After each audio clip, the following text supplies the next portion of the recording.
Well, hi, everybody. Thanks for joining us on Logistics Executive TV. I'm joined today by a gentleman who has a very long career. Doesn't look that old, but he's had a very long career in the express and logistics industry globally. We met about 30 years ago in Australia, and he has since been residing in the US with his family, worked for some of the world's largest express and cross-border e-commerce companies. He is an author, and we're going to talk about that book today. But without further ado, I'd like to introduce you to a very long-time colleague of mine, Chris Lentjes. Chris, welcome. Thanks for joining us on the show. Kim, firstly, great to see you, and thanks for having us.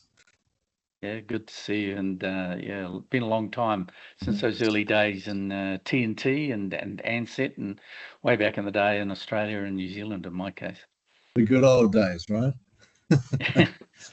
So, Chris, you are living currently. You've been well over a decade, I think, in the beautiful state of Florida. You've been involved, as I said, with a number of the world's leading express cross-border e-commerce companies, and you have recently, well, over the last year or so, I understand, been writing a book.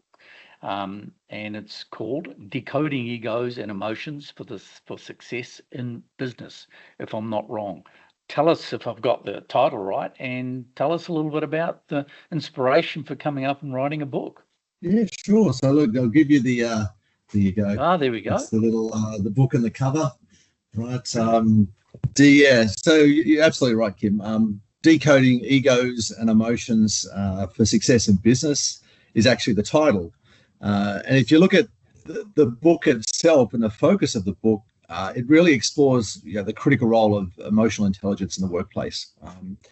And it really examines how understanding and managing of emotions, both of our own, but also others, can lead to greater success in business.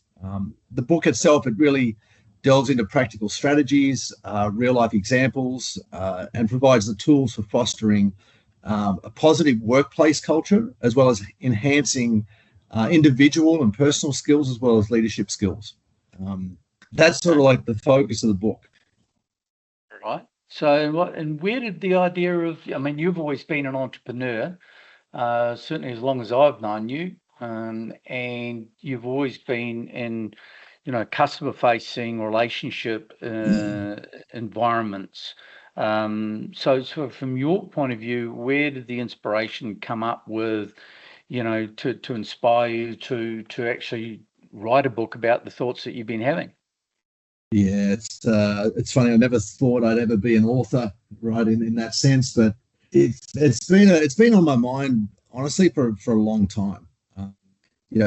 When you think about it, everyone has an ego, right? Everyone has emotions, and they're very unique to the individual. They transcend diversity factors, age, race, ethnicity, gender, sexual orientation, disabilities, all of that, religion. It transcends all that. It's very unique to each person. Some people have high egos, some people have low egos, some people have high emotions, low emotions. And it really depends on the two and how they sort of interact. And what I found fascinating was, if you look at, when I looked at people in general, I sort of viewed it on two scales. One is like 1 to 10, how big is their ego from 1 to 10, and then how big is their emotions? And I could always sort of start to think about where they fit within the quadrants and how they play. And sort of what I did is I literally put that into, my thoughts into writing and into a system, a very easy to use system that can identify where people fit by being able to read them, and the background of how to read people and so on. And I think the inspiration, that's part of it. The inspiration for me is leading on from that, excuse me, is in my experiences with working with these large companies, as well as startups, I want to create awareness around the power of emotional intelligence in business, because I think it's very underrated or understated in business. And I think you would have gave me the adage originally a long time ago. The only thing we know about today is that tomorrow is different, right? And you think about the ever-changing business world, I find success isn't just solely determined by spreadsheets or profits and market trends and so on. I find that determinants of success these days can often lie within the human heart and the human mind. The question is, how do you access that, and how do you create engagements and team dynamics to drive performance from an employee perspective, but also from a business point of view. So that's one of the different inspirations, is creating awareness. And two is to help people, right, discover themselves, to better engage others, to develop win-win situations, right? I think people today, if you look at emotional intelligence, it's still very much an up-and-coming topic. But from what I've seen in business, it very much creates performance, which ultimately leads to profits within a company. So I think there's two components. One is, how can you make yourself a better human being and interact with people, engage people in a win-win scenario? And two is, how do businesses start to harness that power of emotional intelligence in the business to drive profits? Sure.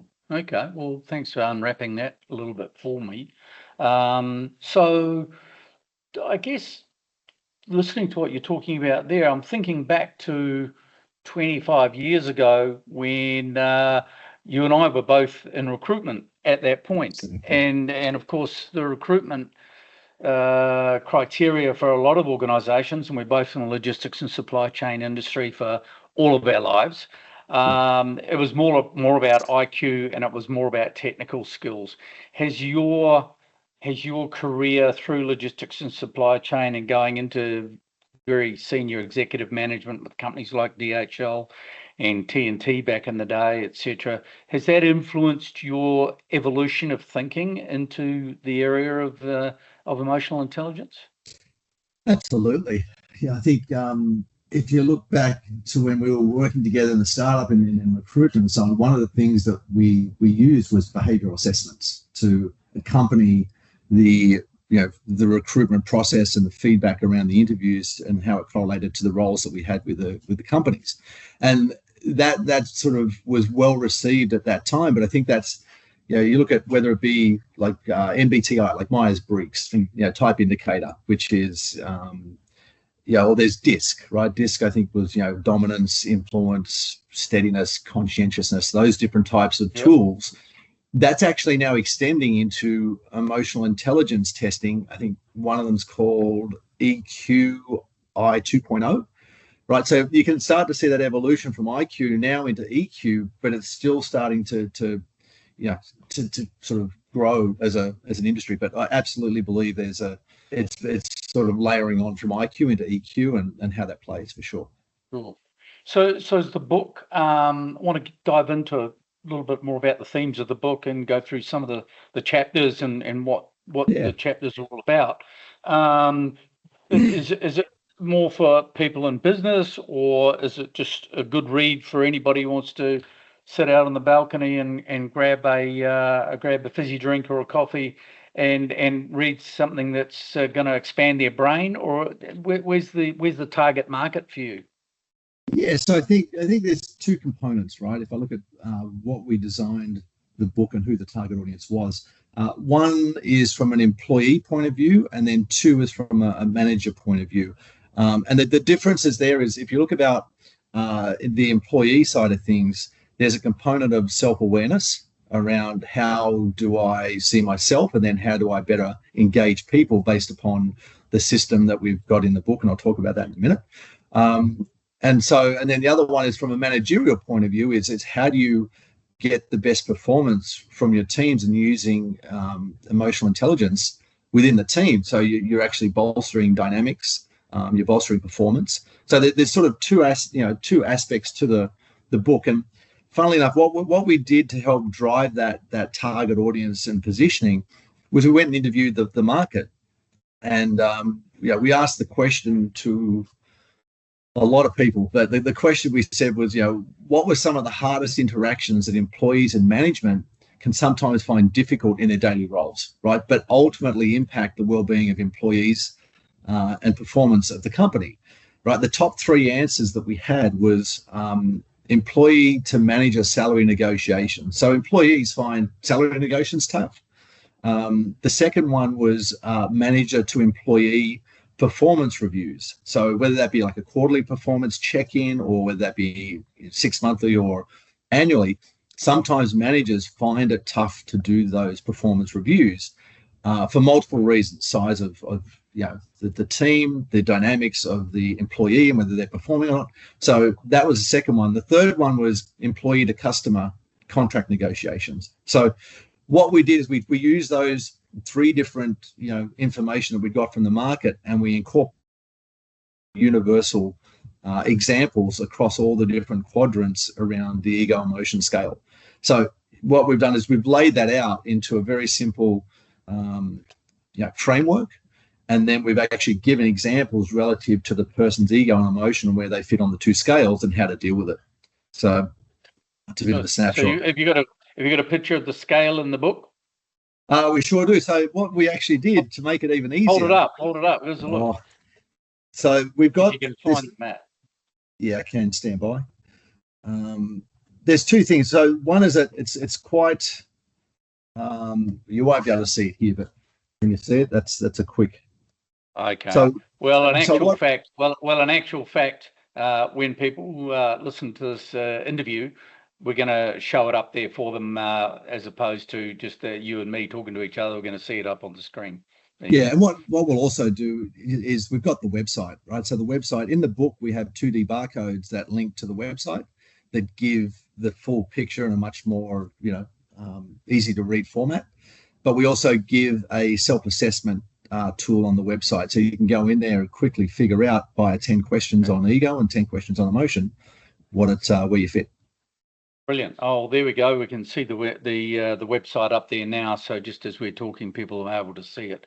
That's cool. So let's just dive in. Since I've got you, let's dive into the first few chapters. Tell me what are the first few chapters? What are they called? What's the title of the first few chapters that you've got there in the book?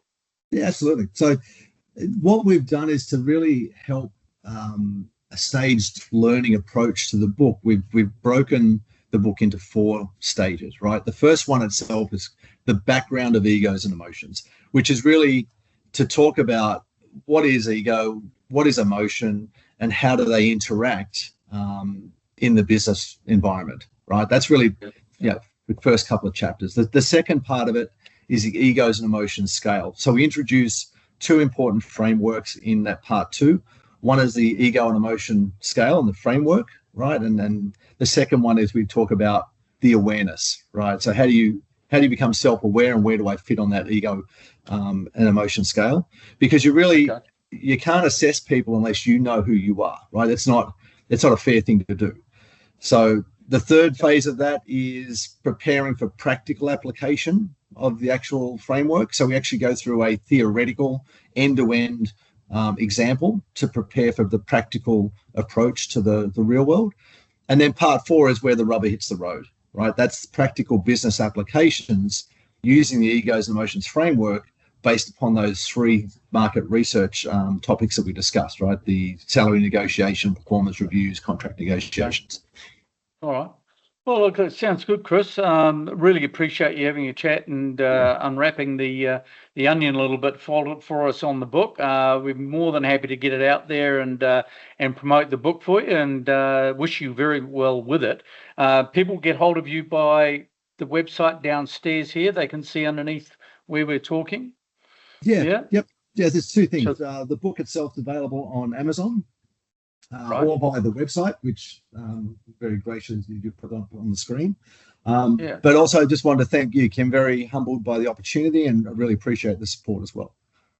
Oh, brilliant. No worries at all. I'm sure it's going to be on the New York Times bestsellers list, Chris. We'll get it out there. We'll promote the hell out of it.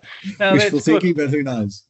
Really good to catch up with you. It's been a long time, my friend. And of course, people can see the book, they can see the cover, they can see the website, and they can also see your business site and contact on LinkedIn down here as well, because you're keeping yourself very busy. Of course, you're a director of a business in the e-commerce cross-border express business, which is your global forte, and we'll wish you very well with that as well. Yeah, awesome. And thanks again, Kim. Appreciate it, and always good to see you. Chris Lentjes, author and global legend in the express e-commerce and cross-border industry worldwide. Good to see you, Chris. Talk again soon. Thanks, Kim. Appreciate it, mate. Take care. Thanks, mate.